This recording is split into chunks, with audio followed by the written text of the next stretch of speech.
शिक्षक ऐसे भी देखे हैं जो हाथ पर डंडा मारते थे, पीठ पर मार देते, पैर पीट देते। सिर में डंडा कभी भी अपने शिष्य को नहीं मारेगा अगर शिक्षक होगा तो। ये तो आरएसएस के गुंडे हैं। शिक्षक पहले उनके खेत पर हाथ उठाए, फिर उनके खलियान पर हाथ उठाए, फिर उनके रोजगार पर हाथ उठाए, फिर उनकी नौकरियों पर हाथ उठाए, अब उनके बच्चों पर हाथ उठाने शुरू हो। कुछ मुझे पता चला यहाँ कुछ लोग ये कह रहे हैं संघ के खिलाफ मत बोलो, उसके खिलाफ नहीं बोलो। तो मैं कहना चाहता हूँ आज नहीं बोलोगी तो कल बोलोगी, लेकिन कल आपके मुंह में जबान नहीं बचेगी। ये यूनिवर्सिटी प्रशासन को झुकाने की लड़ाई नहीं बची है, ये भारतीय जनता पार्टी के दिल्ली के निजाम को झुकाने की, मानव संसाधन मंत्रालय को झुकाने की अपनी खामोशी कल सन्नाटा लाएगी। अगर आज लोग खामोश रहे तो कल सन्नाटा आएगा।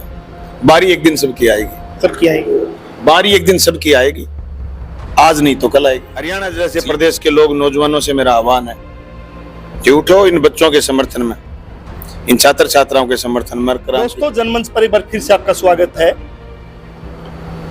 एचयू का एक आंदोलन चला हुआ है। भादरा से कामड़ बलवान पुनिया जो पूर्व छात्र नेता भी रहे हैं और विधायक भी रहे हैं, वो समर्थन देने यहाँ पहुंचे हैं। एक छात्र नेता का जो अंदर की लगन मानो, दर्द मानो कि हिसार में लाठियां चलती है तो भादरा से चल के आई है, और भादरा में जब भी लाठियां चली तो हिसार के छात्र नेता भी जाते रहे। तो सर, पहली बार ऐसा हुआ कि पुलिस लाठियां मारती रही आंदोलनों में, लेकिन शिक्षक ने लाठियां मारी बड़ी बर्बरता से, इसको कैसे देखते हो? पहली बात तो वो शिक्षक है ही नहीं, वो आरएसएस का गुंडा है। आपके हिसार में कोई यूं खुल के बोले नहीं बोले मुझे पता नहीं, पर मैं जैसा समझ रहा हूं वो शिक्षक हो ही नहीं सकता। शिक्षक कभी अपने शिष्य को यूं दोनों हाथ से लठ लेके सिर में नहीं मारता। शिक्षक ऐसे भी देखे हैं जो हाथ पर डंडा मारते थे, पीठ पर मार देते, पैर पीट देते। सिर में डंडा कभी भी अपने शिष्य को नहीं मारेगा अगर शिक्षक होगा तो। ये तो आरएसएस के गुंडे हैं, शिक्षक कैसे हो सकते हैं? मान लीजिए मॉडल जैसे जामिया में, जेएनयू में, उन यूनिवर्सिटीज में जिस तरीके से गुंडागर्दी होती थी टीचर्स के द्वारा या पुलिस के द्वारा, वो हिसार में भी एंट्री कर चुकी है। पुलिस की तो है ही नहीं ना, पुलिस को कैसे कह देंगे हम? टीचर्स की। ये तो आरएसएस की गुंडागर्दी है सर। ऐसे ऐसे अनपढ़ लोगों को बिठा लिया जो एलिजिबल ही नहीं। मैंने तो सुना ये जो आपका सिक्योरिटी इंचार्ज है ये फुल फिल एलिजिबल ही नहीं है कि सिक्योरिटी का इंचार्ज हो सकता है। ऐसी कम्युनिटी की सीट पे लगा हुआ, ये किसी का हक मार सकते हैं? ऐसी कम्युनिटी का क्या किसी का हक मार सकते हैं? आज देश के किसान को, मजदूर को बर्बाद इन्होंने कर रखा है। अब तो देखो लोगों को जागने की जरूरत है। जब उनके बच्चों पर पहले उनके खेत पर हाथ उठाए, फिर उनके खलियान पर हाथ उठाए, फिर उनके रोजगार पर हाथ उठाए, फिर उनकी नौकरियों पर हाथ उठाए, अब उनके बच्चों पर हाथ उठाने शुरू हो गए। कहाँ बचेगी पुलिस? अगर बच्चे कुछ गलत कर रहे थे, बच्चे रात को गलत कर रहे थे, कहाँ जरूरत थी उनको? पुलिस बुलाते, पुलिस से बच्चों के खिलाफ कार्रवाई करा देते हैं। और इतना ही होता है किसान आंदोलनों में, विद्यार्थी आंदोलनों में हम रहे, कई बार एजिटेशन कर देते, जोरदार एजिटेशन हो जाता, पुलिस पकड़ के ले जाती। कभी भी पुलिस ने विद्यार्थियों को पीटा नहीं, पुलिस पकड़ के ले जाती, एक जगह बिठा देती, शाम को दिन छिपने के बाद छोड़ देती थी। ऐसी रियायत होती थी या बच्चों के प्रति स्नेह होता था। धमकाते भी तो माँ की गाली नहीं निकालते थे कभी, क्योंकि वो पुलिस भी ये समझती थी कि बच्चे हैं पढ़ने वाले, गाली थोड़ी देंगे इनको। ये आपका लंबा अनुभव रहा छात्र आंदोलन का, तो आपके कभी भी इस दौर में कभी ऐसा हुआ कि इस तरीके का मतलब ब्रूटली मारपीट हो? नहीं, कभी नहीं हुआ। मैंने तो रावड़ा गरसाना का किसान आंदोलन भी देखा है, लोगों के गोलियां लगती देखी, मैंने आंदोलनों में पिटते हुए लोग देखे। पर जिस तरीके से एक सिविलियन आकर के, एक प्रोफेसर आकर के जैसे छात्र के सिर में लठ मार रहा है, ये ब्रूटली हिंसा हुई, तब हमें मजबूर हो गए मारने के लिए। मैं कल आ रहा था, कल किसी कारणवश नहीं आ पाया, आज आया मैं इसलिए कि मैं भी जाकर के उनको बच्चों को बताऊं ये बहुत गलत हुआ है और आपको इसके खिलाफ लड़ना चाहिए। और कुछ मुझे पता चला यहाँ कुछ लोग ये कह रहे हैं संघ के खिलाफ मत बोलो, उसके खिलाफ नहीं बोलो। तो मैं कहना चाहता हूँ आज नहीं बोलोगी तो कल बोलोगी, लेकिन कल आपके मुंह में जबान नहीं बचेगी। आज जो लोग यूनिवर्सिटी के गेट पर आकर के बैठे हैं वो लोग कोई राजनेता नहीं है।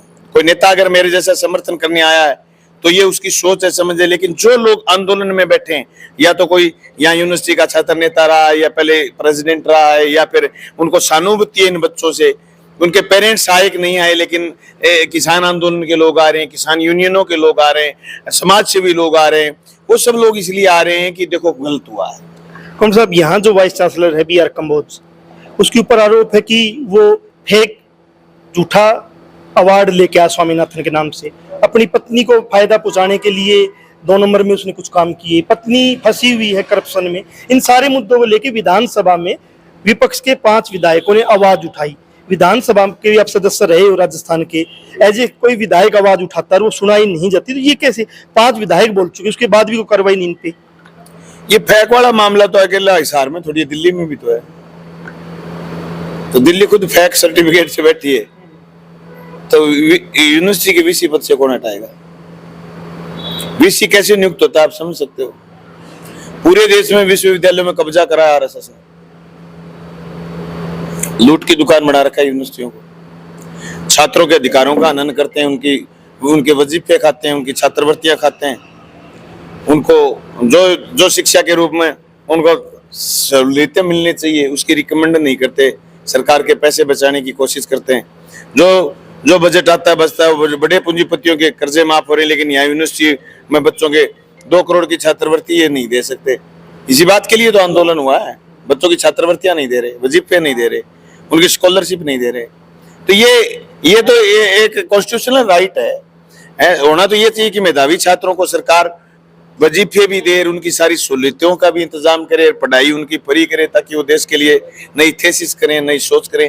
HU जैसी नामी यूनिवर्सिटी जिसने पता नहीं कितनी किस्में उन्नत किस्में तैयार करके दी हैं प्रदेश के किसान को, देश के किसान को इन्होंने आगे बढ़ाने का काम करा है। ऐसी यूनिवर्सिटी में शोध करने वाले छात्र या पढ़ने वाले छात्र छात्राओं पर ऐसा ब्रूटल अटैक, मैं समझता हूँ जमीन खिसक गई।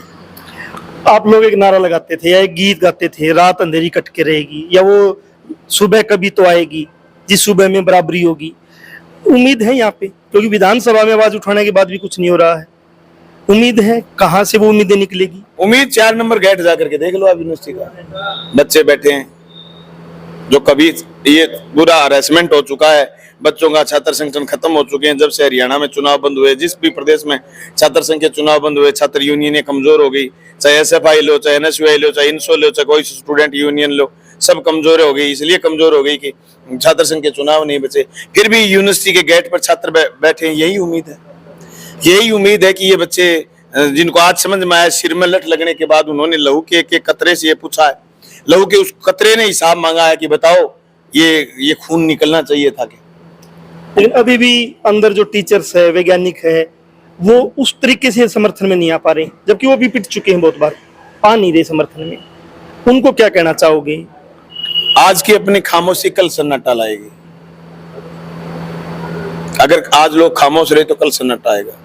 बारी एक दिन सबकी आएगी, बारी एक दिन सबकी आएगी, आज नहीं तो कल आएगी। इसलिए मैं सबसे कहना चाहता हूँ, सबको आना चाहिए। और ये संख्या 4 नंबर गेट पर जो संख्या ये अभी नाकाफी है, इसको और ज्यादा बढ़ाना चाहिए। हिसार जैसे लोग, हरियाणा जैसे प्रदेश के लोग, नौजवानों से मेरा आह्वान है कि उठो, इन बच्चों के समर्थन में, इन छात्र छात्राओं के समर्थन में क्रांति करो। और मैं नहीं कहता आप हिंसा करो, एकजुटता करो। ये रोड चलना नहीं चाहिए, इतनी भीड़ करो, सारी सीमाएं लांघ दो। हिंसा करने की कोई जरूरत नहीं। किसान आंदोलन गवाह इस बात का, 13 महीना चला, किसी ने हिंसा नहीं करी, मोदी सरकार को झुकाया। ये यूनिवर्सिटी प्रशासन को झुकाने की लड़ाई नहीं बची है, ये भारतीय जनता पार्टी के दिल्ली के निजाम को झुकाने की, मानव संसाधन मंत्रालय को झुकाने की, शिक्षा नीतियों को झुकाने की जरूरत है। इस लड़ाई को अगर कोई हड़के में ले, मैं हड़के में नहीं लड़ा चाहता। मैं सबसे कहना चाहता हूँ, इस लड़ाई को गंभीरता से लो, मैदान में उतरो।